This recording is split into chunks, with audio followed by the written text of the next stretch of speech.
आप जब नेता चुने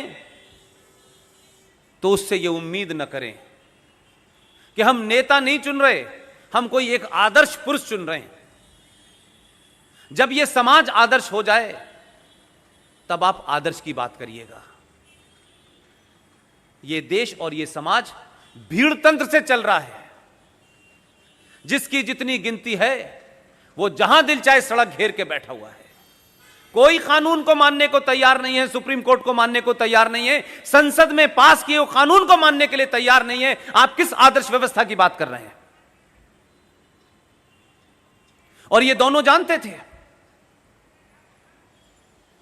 आप दोनों गुजरातियों ने 15 साल बड़ी अच्छी ट्रेनिंग दी है, इसलिए 14 में आपने एक को भेजा। लोगों ने समझा अकेला है, इसे घेर लो। जितनों के नाम लिए हैं उन्होंने बड़ी घेरने की कोशिश की, वो पकड़ में आया नहीं। आपको समझ में आ गया अकेला पड़ रहा है, दूसरा भी भेजो। आपने दूसरा ऐसा भेजा है कि पिछला वाला बेचारा अब उसे कोई सुनता ही नहीं है। उस शख्स ने 3 महीने पहले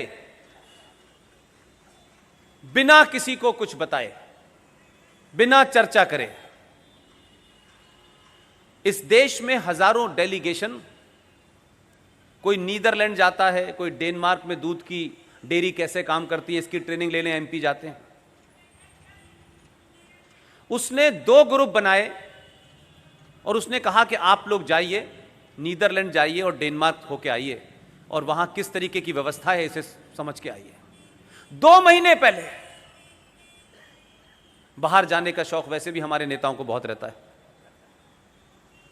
खुशी खुशी तैयार हो गए। उनको यह पता ही नहीं था कि लौटने की टिकट कब की है।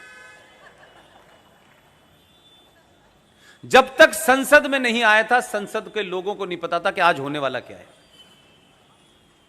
इसलिए राज्यसभा में जब बिल पास हुआ तो जिस पार्टी के पास कुल मिलाकर के टोटल स्ट्रेंथ उनकी और उनके कुनबे की 105 थी, जो यहां रह गए थे, जिन्हें मूंगफली और गुड़ खाने के लिए पैसे चाहिए तो उन्हें दे दिए कि लो तुम ये भी खाओ। जब वोटिंग हुई तो 125 मिले और जिस अपोजिशन का बहुमत था राज्यसभा में उसे 66 वोट मिले। 2 दिन के बाद कुछ लोग अटैची लेके उतरे।